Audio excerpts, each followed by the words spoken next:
Okay, while we're on the topic of Purim, we may as well go to somebody who has some other Purim questions online, and somebody who will put everybody in the Purim spirit, I am sure, and that is Uncle Joe. 3 questions. We danced with Uncle Joe in Purim. We danced with him. Yeah, so we have 3 questions from Uncle Joe. Maybe I'll start with the last one because it's the biggest one, and that touches on what the Rebbe just asked. He wants to know, who taught you how to dance? Rabbi Mintz. Taught me how to dance. Is it dance good or not good? I guess he thought you danced very well. Who taught you how to dance? I mean, you can't hear how he's saying it. I like to know what expression he's saying. Like, who taught you how to dance? He's like, wow. Well, I observed. I'm sure he's awe-inspired. Oh, yeah? Well, we danced together, so I guess, okay, I enjoyed the compliment, thank you.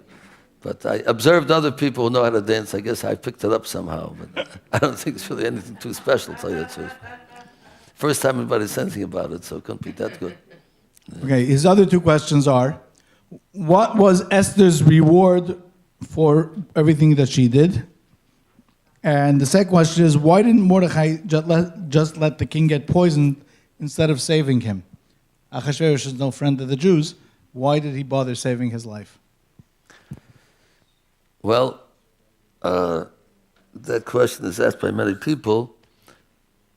My father-in-law, I mentioned before, he was a historian, wrote books on Jewish history, and he told us there was a general rule in Europe. No matter how bad the Tsar is, you never pray for him to die, because the next one could be worse. That's always, they always never. So Achashvarosh is bad, but who said the next one won't be worse? So something. But besides that, Mordechai was convinced that the fact that Esther, such a righteous, great person, that she was put into the position that she was put into, which is nothing that she was happy about, to be with that low-life bum Achashvarosh. So something was cooking over there. He knew there's going to be a salvation through her. Something good's going to happen. He didn't know what it was, but he knew that something's going to happen. Achashvarosh took her to be his queen. There's something good going to come out of it between them.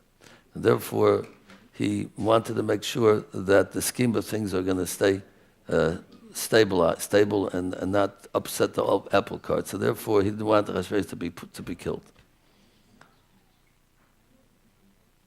Oh, what was the other question he asked? What was the first one? Her reward. Her reward was she saved the Jewish people. That was the biggest reward. What would be a reward more than that? Sheschar mitzvah. The schar of doing a mitzvah, the mitzvah itself.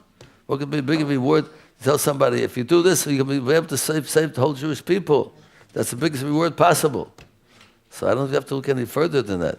That was the greatest thing that a person can do in their life. The biggest thrill, the biggest pleasure a person can do is to save another person. You go and save somebody. What's the reward for saving them? I saved them. What could be a bigger reward than that? I saved the whole Jewish nation. What could be a bigger reward than that in itself?